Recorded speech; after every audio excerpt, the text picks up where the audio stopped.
नमस्कार, मैं पुष्पेंद्र और आप देख रहे हैं खबरदार। आज की हमारी इस खास चर्चा में धर्मपाल भारद्वाज जी हमारे साथ जुड़ चुके हैं। आप दिल्ली में डिप्टी फायर चीफ हैं। सर, बहुत बहुत धन्यवाद आपका हमें समय देने के लिए। Thank you. आप इंटरव्यू के लिए आए हैं, इसके लिए आपकी ऑर्गेनाइजेशन का बहुत बहुत धन्यवाद।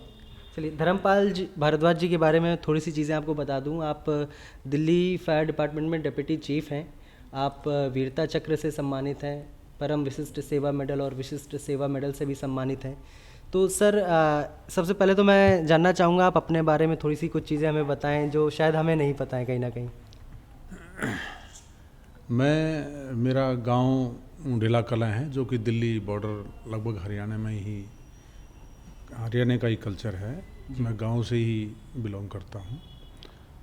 मेरी स्कूलिंग गांव में ही हुई, प्राइमरी तक। फिर उसके बाद मैं नजफगढ़ स्कूल में पढ़ा। फिर उसके बाद जनकपुरी डी ब्लॉक और वेंकटेश्वरा कॉलेज। जी। उसके बाद मैंने यहाँ पे 82 में दिल्ली फायर सर्विस को एज ए कांस्टेबल के उसमें मैंने ज्वाइन किया था। जी। तब मैं बीएससी सेकेंड ईयर में था। उसके बाद मैंने ग्रेजुएशन यहाँ से जी। साइमल्टेनियस बेसिस पे मैंने ग्रेजुएशन किया।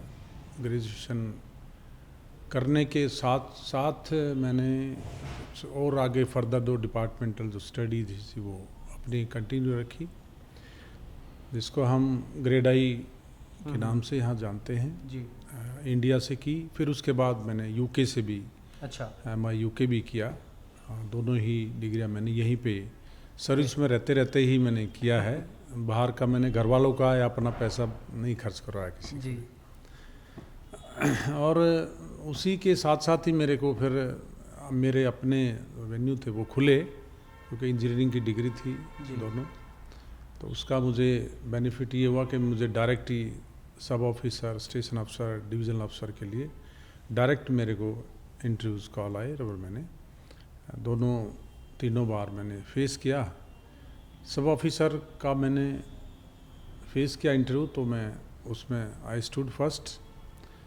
6 महीने ही रहा था मैं सब ऑफिसर। उसके बाद में मेरा दोबारा से 6 महीने बाद फिर स्टेशन अफसर के लिए मेरा यूपीएससी में इंटरव्यू हुआ। फिर then again stood first on all India basis. तो मैं डायरेक्टली बहुत ही जल्दी में स्टेशन अफसर पे उसमें रहा। फिर मेरा असिस्टेंट डिवीजनल ऑफिसर में हुआ, फिर डिवीजनल ऑफिसर, फिर deputy chief fire officer. Then काफ़ी चीज़ें आगे बढ़ती गई और उत्साह भी बढ़ता रहा और काम करने की जो शैली थी उसमें भी काफ़ी इम्प्रूवमेंट रहा। और इसमें मैं ये कहूँगा सबसे ज़्यादा जो रहा वो मेहनत का नतीजा रहा। सर, आपने जैसा भी बताया कि एक गांव में आपका निवास था, गांव से आपने शुरुआती पढ़ाई की, वहां से लेके दिल्ली के आज आप फायर डिप्टी चीफ हैं। तो ये सफ़र कैसा रहा? थोड़ा सा मैं इसके बारे में जानना चाहूँगा। ये देखो, एक गांव का बच्चा जब शहर के अंदर आता है तो बड़ी डिफ़िकल्टी होती है। हमारे उस टाइम में बसें नहीं होती थी जी। बहुत कम बसें चलती थी सुबह और शाम। मुझे बड़ा ताज्जुब होता है कि मेरा मैक्सिमम टाइम बस के अंदर ही गुजरा है। मेरे को पढ़ने का टाइम तो उस टाइम मिलता ही नहीं था। जो भी था बस स्कूल में जो स्टडी होगी, उसके बाद मेरा घर से आना जाना ट्रैफिक में ही मेरा मैक्सिमम टाइम गुजरता था। जब मैं लेकिन यहाँ पे सर्विस में आया तो मेरे पास पढ़ने के लिए टाइम बहुत मिला और उसी का मेरे को बड़ा अच्छा मौका मिला। पढ़ाई मैंने बहुत अच्छे से, बहुत मेरा ख्याल 17-18 घंटे मैंने स्टडी की है, क्योंकि उस टाइम पर बुक्स भी, इंजीनियरिंग के लिए बुक्स भी अवेलेबल नहीं थी।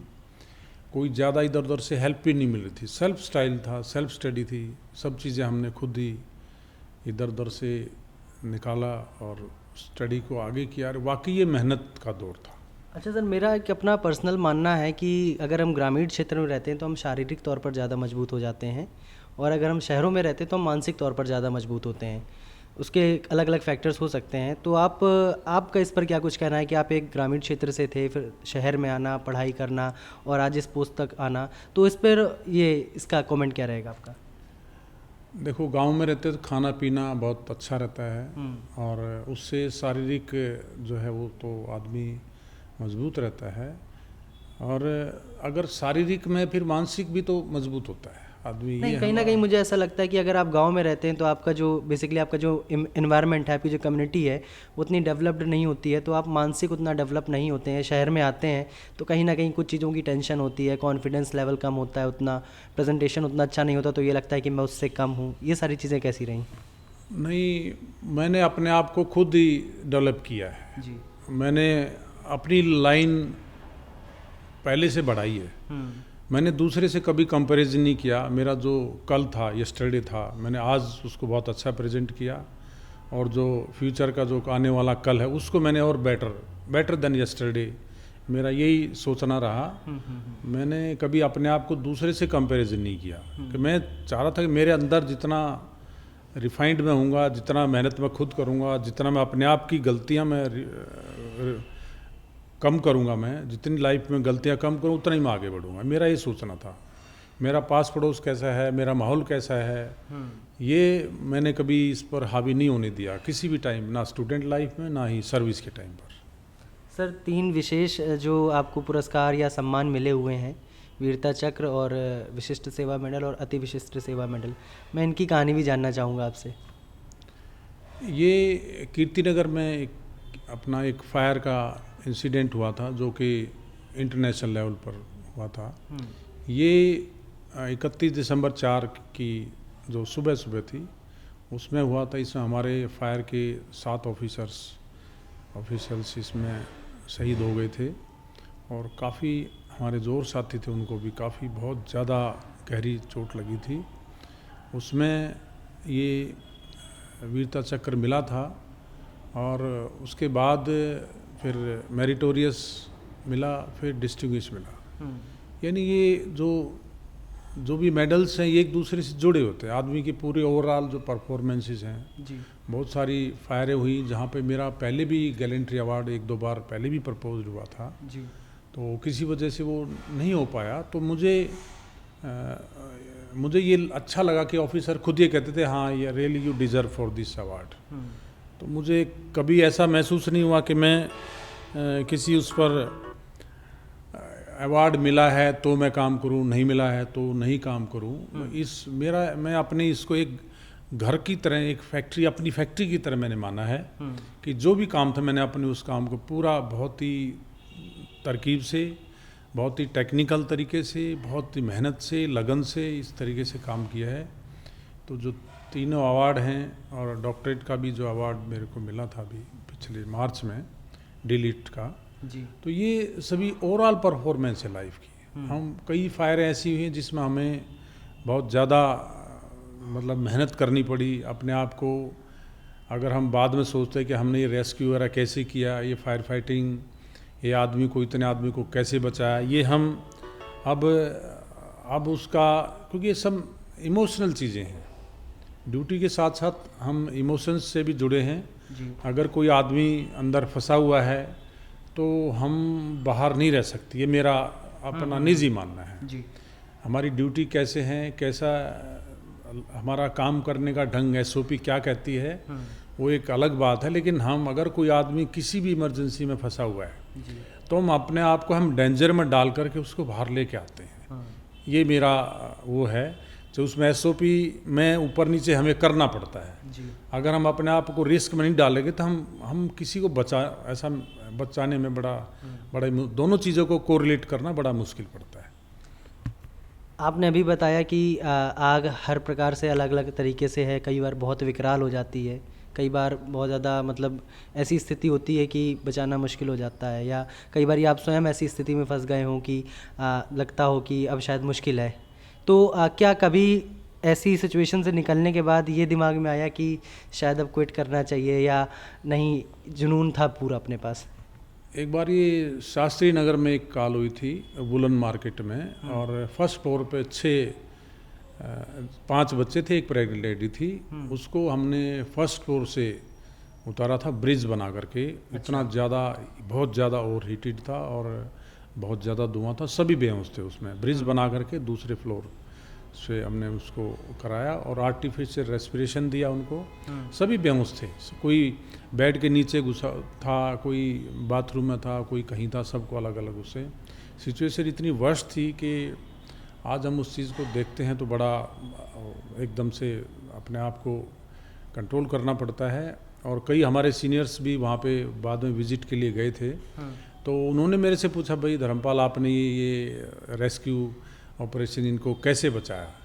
तो उसके बाद मैं भी जवाब नहीं दे पाया था कि बचाया कैसे। मेरे पास कोई ऐसा जवाब नहीं था, लेकिन मेरे पास एक ही था कि जी मैं बस उस टाइम में अपने आप को रोक नहीं पाया और मैंने इन सबको बचाने में अपनी पूरी ताकत, अपनी क्रू के साथ ताकत लगाई और वो लोग बचे। उन्होंने अप्रिसिएशन लेटर भी दिया, ममडन्स की फैमिली थी वो। तो उसके बाद में आपका जैसे क्वेश्चन है कि उसके क्विट करने की कोई ऐसी बात, जब हम किसी की सेवा करते हैं, किसी के काम आते हैं, तो मेरा ये मानना है हम क्विट के बजाय हम और ज़्यादा ताकत से काम करते हैं। नहीं, मेरा कहना था, कई बार क्या होता है जब अपने साथी मान लीजिए हादसे का शिकार हो जाते हैं, अपने किसी साथी की जान चली जाती है, तो ऐसा लगता है कि नहीं शायद मैं उसकी जगह हो सकता था। तो क्या कभी ऐसा कुछ आया? हाँ, कई बार ऐसा हुआ कि हमारा एक साथी था जो इलेक्ट्रिक्यूशन हुआ था, मेरे से 2-3 सेकंड ही पहले वो मेरे से पहले आगे चल रहा था जी। एक उसमें इलेक्ट्रिक्यूशन हुआ था और मैं उसकी तरफ लपक के जा रहा था उसको वापस खींचने के लिए, कि मुझे एहसास था कि जो कि जे क्लस्टर में आग थी, जब मैं वजीरपुर में एज एडीओ था, तो बिल्कुल मेरे सामने की बात है और मेरे सामने ही उसको इलेक्ट्रिक्यूशन हुआ और मैं जंप करके उसको खींचने की कोशिश भी किया, लेकिन जब तक मैंने खींचा जब तक वो इलेक्ट्रिक्यूटेड हो चुका था, क्योंकि उसने गमबूट उसके पास उसने नहीं डाले थे, मैंने गमबूट डाले थे, इसलिए मैं उसको बचाने में बाहर तो लेके आया लेकिन उसको बचा नहीं पाया जब तक वो इलेक्ट्रिक्यूटेड हो चुका था। तो बिल्कुल मेरे हाथों में उसकी डेथ हुई थी और मुझे ये नहीं लगा कि मैं क्विट करूं या क्या है। हाँ, ये ज़रूर लगा कि भाई हाँ, जो हमारे प्रिवेंटिव मेजर्स हैं, गमबूट है, हेलमेट है, ग्लव्स हैं, वो हमें और ज़्यादा से ज़्यादा हमें उनको हर टाइम पे हमें यूज़ करना चाहिए। तो ये हर टाइम में कोई ना कोई चीज़ इम्प्रूवाइज की कंडीशन आती है और हमें इम्प्रूव करना चाहिए और हम करते भी हैं, लेकिन कई बार स्टाफ है वो नेग्लिजेंसी भी यूज़ कर देता है, जिसका कि खामियाजी भी भुगतना पड़ता है। ऐसा एक बार ऐसा हुआ। अच्छा सर, ये तो बहुत सही चीज़ों पर आपसे बात कर ली। एक चीज़ मैं आपसे ये जानना चाहूँगा या मैं एक सजेशन लेना चाहूँगा आपसे कि आपने एज अ कांस्टेबल ज्वाइन किया था और आज आप डिप्टी फायर चीफ हैं। एक लंबा सफ़र है ये, उम्र के उससे भी देखें और पीरियड ऑफ एक्सपीरियंस के उससे भी देखें, तो दोनों तरह से। तो आज के जो लोग हैं जो फायर डिपार्टमेंट में आ रहे हैं या फायर डिपार्टमेंट में आना चाहते हैं, उनके लिए क्या कुछ मैसेज है आपकी तरफ से? जैसे ग्रेड आई है, MI है या दूसरे अदर कोर्सेज हैं या कोई भी LLB वगैरह है, दूसरे टेक्निकल कोर्स उनको कंटिन्यू उनको रखना चाहिए और कभी स्टडीज़ से क्विट नहीं करना चाहिए। और दूसरी बात ये है कि उनको हेल्थ का भी पूरा ध्यान रखना चाहिए। अपने टाइम मैनेजमेंट का विशेष ध्यान है कि टाइम को कैसे सुबह उठना, फिर रूटीन करना, फिर पढ़ाई, ये वो सब चीज़ें, मतलब हेल्थ के साथ साथ उनकी जो एजुकेशनल है वो भी, और बाकी थोड़ा बहुत आदमी को बुक्स वगैरह जो धार्मिक के उस पर भी जाना चाहिए, ताकि उसकी विल पावर तीनों मिला करके हमारा चीज़ें काफ़ी स्ट्रॉन्ग हो जाती हैं। हमें तीनों मतलब हर चीज़ को हमें पार्टिसिपेट, ये नहीं कि खाली एक पढ़ाई पे ही ध्यान हो या खाली एक्सरसाइज या हेल्थ का ही ध्यान हो या दूसरे सोशल सर्विस, यानी तीनों चारों चीज़ों पे हमें बराबर टाइम बांट देना चाहिए, ताकि आपको एनर्जी, अलग अलग तरह की एनर्जी मिलती है और उसी से आज आदमी, मैं अपने आप को आज फुल्ली इक्विप्ड समझता हूँ, एजुकेशन के हिसाब से भी और हेल्थ के हिसाब से भी और दूसरा सामाजिक चीज़ों से भी, तो किसी तरह की कोई ऐसी कमी महसूस नहीं करता। और यही मैसेज मैं औरों को देना चाहता हूँ कि अपने टाइम मैनेजमेंट पे ख़ास तौर से ध्यान दें, उसको हर तरह से डिवाइड कर दें। जैसे एक एग्ज़ाम में पेपर में होता है 100 नंबर के पेपर में 10 नंबर के क्वेश्चन होते हैं, ऐसे अपनी लाइफ के जो टाइम है उसको बांट दे अलग अलग, तो एक ओवरऑल जो परफॉर्मेंस है, आप एक अच्छे आदमी जब बनेंगे जब आप हर फील्ड में अच्छे होंगे। और मैं यही आज के स्टाफ से, जो हमारे फायर सर्विस में लोग नए आ रहे हैं, नए और आएँ और जो भी चीज़ें वो पढ़ाई और दूसरी चीज़ें हैं उन पे पूरा बराबर ध्यान दें और अपनी फैमिली पे भी पूरा ध्यान दें, अपने दोस्तों पे भी ध्यान दें, अपने रिलेशंस पे भी ध्यान दें। ये ओवरऑल परफॉर्मेंस जो आती है, आज ही आपके सामने जो मैं हूँ, ये रिलेशन का भी एक बड़ा रोल है। मतलब सभी ओवरऑल परफॉर्मेंस, जैसे सब्जेक्ट होते हैं 5-6 सब्जेक्ट होते हैं, ऐसी लाइफ के भी पूरे सबको एक साथ लेके आगे सबको एक साथ आगे बढ़ने में हमें अब आज की डेट में हम किसी चीज़ में पीछे नहीं हैं जी। तो मेरा ये मानना है फिर आदमी एंजॉय करता है पूरा वो बड़ा अच्छा लगता है। आज सेहत भी ठीक है और एजुकेशन भी ठीक है, रिलेशन भी ठीक है, तो यही मैं मैसेज सबको मैं देना चाहता हूँ। जाते जाते एक आखिरी एक वाक़ये पे बात कर लेते हैं। अभी पिछले कुछ दिनों पहले ही यहाँ से नज़दीक में ही चांदनी चौक में आग लग गई थी, भागीरथ मार्केट में। आग का काफ़ी विकराल रूप था, कई इमारतें ढहकर गिर गईं, लगभग 400 के आसपास करीब दुकानें जलकर खाक हो गई थी। तो इस तरीके की जब आग फैल जाती है, उसमें लगभग हमें 2.5 दिन या 3 दिन लग गए थे उस आग को बुझाने में। तो इस तरीके की इमारत जब आग लग जाती है तब उनको बुझाने में कितनी मुश्किलों का सामना करना पड़ता है। ये चांदनी चौक की जो आग थी, इसमें मैं स्टार्टिंग में ही गया था, मैंने देखा था कि काफ़ी 2-3 गलियों में ही एक साथ आग थी। काफ़ी ओवरऑल लगभग 400 करोड़ का उसमें नुकसान था और तीनों तरफ से हमने गाड़ियां तो लगा रखी थी, लेकिन वो बहुत दूर थी। बिल्कुल नज़दीक तक जाने के लिए काफ़ी लंबे होज, लेंथ अलग अलग और जेट का पहुंचना ये बड़ा मुश्किल हो रहा था। और वो बिल्डिंग भी बहुत पुरानी थी, यानी एक फ्लोर बनाया, फिर दूसरा बनाया, फिर तीसरा बनाया, फिर चौथा बनाया, एक साथ में पूरी बिल्डिंग नहीं, उसके पार्ट गिर रहे थे बार बार। तो पार्टों का गिरना ये और ज़्यादा मतलब डेंजर में डाल रहा था हमें। कभी हम किसी बिल्डिंग के ऊपर चढ़ के जेट मारते, कभी दूसरी बिल्डिंग पर। तो ये एक वाकई बहुत मुश्किल उस दिन सिचुएशन थी। हम काफ़ी हेल्पलेस महसूस कर रहे थे पूरा डिपार्टमेंट, लेकिन फिर भी लगे हुए थे हम इधर उधर से, कभी किसी तरीके से, कभी एंगल से, कभी रोबोट का इस्तेमाल करके, कभी कैसे। हमने काफ़ी कुछ कोशिश किया क्योंकि वो कंजेस्टेड थी, एक एक बिल्डिंग, एक एक रूम उनका कनेक्टेड था, वो जिससे आग जो आगे बढ़ती चली गई। और कई बार ये बिल्डिंग हमारे सामने गिरी, पार्ट बिल्डिंग का गिरता रहा। इवन देन हमने फिर भी काम किया और उसको आग बुझाने में हमें 3-4 दिन लगे। तो एक हेल्पलेस की सिचुएशन, मैं एग्री करता हूँ, सिचुएशन थी। लेकिन ऐसी जगह पर भी अगर हम जो प्राइवेट जिनकी दुकानें थी वो फायर प्रिवेंशन जो हमारे जो सिस्टम्स हैं उनको लगाएं, एक्सटिंग्विशर लगाएं, एक फायर का हाइडेंट वहाँ पे लगा दें, कॉमन वाटर रिसोर्सेज का थोड़ा सा ध्यान रखें। तो चीज़ें ऐसी बात नहीं है, वो अपना कंट्रोल कर सकते, वो ऑर्गेनाइजेशन है। लेकिन वो चीज़ें हमारे पैरू में नहीं आती हैं, लेकिन अगर नुकसान होता है तो हमें बड़ा दुख होता है कि उनको बचा सकते हैं लोग। अच्छा सर, वहाँ पर अभी कुछ समय पहले ही सौंदर्यीकरण या नवीनीकरण का काम हुआ है। उनका कहना था कि इस रोड में नीचे मतलब किसी भी तरीके की आग लग जाए या इससे बचाव के लिए एक पाइपलाइन डाली गई है, लेकिन उसको शुरू नहीं किया गया। और उनका ये भी कहना था कि चांदनी चौक की मार्केट ऐसी मार्केट है जहाँ पर अक्सर आग लग जाती है, कई बार पहले भी आग लग चुकी है और ऐसे भारी नुकसान हुआ। तो ऐसे में मतलब, और एक चीज़ जो मैंने देखी, वहाँ से फायर स्टेशन बहुत नज़दीक था हमारे, और वहाँ के दुकानदारों का कहना था कि काफ़ी लेट जो फायर डिपार्टमेंट की गाड़ियाँ वहाँ पर पहुँची, काफ़ी लेट रिस्पॉन्स मिला उन्हें, तो इस वजह से कहीं ना कहीं आग बढ़ी। इस पर क्या कुछ कहेंगे? चांदनी चौक का सौंदर्यीकरण, उसकी बाहर जो चीज़ें थी वहाँ पे लाल पत्थर लगा दिया, ये लगा दिया, ये एक एस्थेटिकल बाहर का रूप उसको संवारा है। नहीं, उसमें उस पाइपलाइन जो रोड है उसके अंदर से एक पाइपलाइन डाली गई है जिससे आप इमरजेंसी केस में पानी ले सकते हैं। पानी अभी पाइपलाइन उसमें काम थोड़ा बहुत चल रहा था, पूरा नहीं हुआ था, लेकिन हमें पाइपलाइन डालने से काम नहीं चलेगा, उसमें पानी भी ज़रूरी है। अगर पानी वहाँ अगर होता उस दिन तो हम उसको ज़रूर यूज़ करते। वो प्लानिंग है उसको पाइपलाइन डालने की, आगे उसको या ऐसे जो कमियां रहती हैं उनको सुपरसीड करने की कोशिश चल रही है अभी।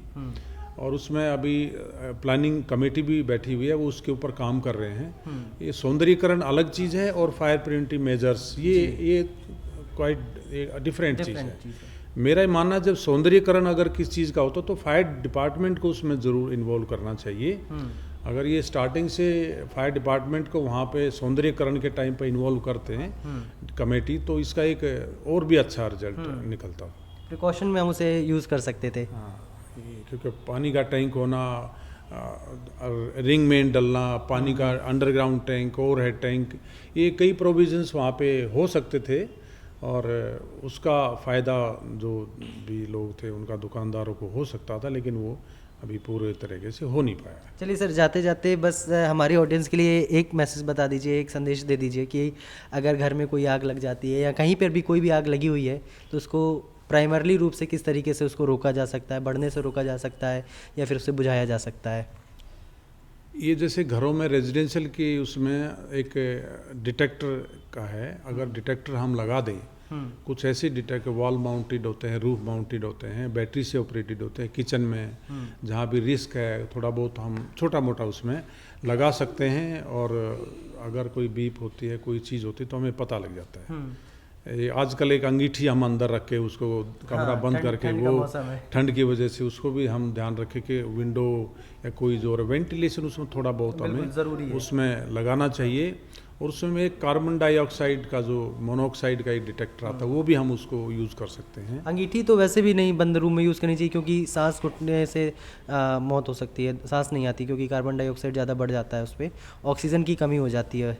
हाँ, जो ऑक्सीजन है वो कम हो जाती है और कार्बन डाइऑक्साइड और कार्बन मोनोऑक्साइड ये बढ़ जाते हैं और आदमी को जो इनहेल करते तो जो आदमी सो रहा होता है उनको पता भी नहीं होता कि भी हम क्या कंज्यूम कर रहे हैं, और तो सुबह वो बेहोशी मिलते हैं और लंबे टाइम तक अगर उनको ऑक्सीजन नहीं मिलेगी तो वो काफ़ी कैजुअलिटीज़ होती हैं। तो उसमें हमें ध्यान रखना चाहिए कि अगर कोई ऐसी सर्दी में हम यूज़ भी करते तो विंडो है या डोर है थोड़ा बहुत ज़रूर ओपन रखना चाहिए। और जैसे ओपन फ्लेम है, कहीं धूप अगरबत्ती है, कैंडल्स हैं, ऐसे जोत बत्ती लगाते तो वो थोड़ा सा हमें किसी ऐसा सॉलिड टेबल वगैरह रखनी चाहिए तो अगर वो गिरे तो उस पर आग ना लगे। पर्दे वगैरह पे ध्यान रखना चाहिए। और एलपीजी की जो पाइपलाइंस है एलपीजी की, उसको हमें टाइम टू टाइम ध्यान रखना चाहिए। क्रैक्स अगर है तो वो उनको चेंज कर देना चाहिए और अनअटेंडेड जो फ्लेम है उसको नहीं छोड़ना चाहिए। तो और जब भी हो बाहर जाते हैं या कोई काम करते हैं पहले स्मेल का भी हमें ध्यान रखना चाहिए। अगर कहीं स्मेल आती है तो कोई भी इलेक्ट्रिकल स्विच को हाथ नहीं लगाना, ऑन करना चाहिए ना ऑफ करना चाहिए, क्योंकि ये दोनों चीज़ें खतरनाक हैं। तो छोटी छोटी चीज़ों से हम अपने रेजिडेंशियल में इन चीज़ों का हम ध्यान रख के हम कैजुअलिटीज़ को हम मिनिमाइज़ कर सकते हैं। चलिए, बहुत बहुत धन्यवाद सर हमसे बातचीत करने के लिए। आप थे धर्मपाल भारद्वाज, आप दिल्ली में डिप्टी फायर चीफ हैं। आपसे हमने तमाम चीज़ों के बारे में जानकारी ली, वीरता चक्र, विशिष्ट सेवा मेडल, अति विशिष्ट सेवा मेडल के बारे में जानकारी ली और साथ साथ ये भी जाना कि अगर आपके घरों में आग लग जाती है तो आप क्या करें क्या ना करें, कैसे ठंड का भी मौसम चल रहा है, घर के अंदर अंगीठी ना जलाएं क्योंकि उसे दम घुटने से आपकी मौत भी हो सकती है। इसके अलावा सर ने तमाम चीज़ों के बारे में बताया, अपने सफ़र के बारे में बताया।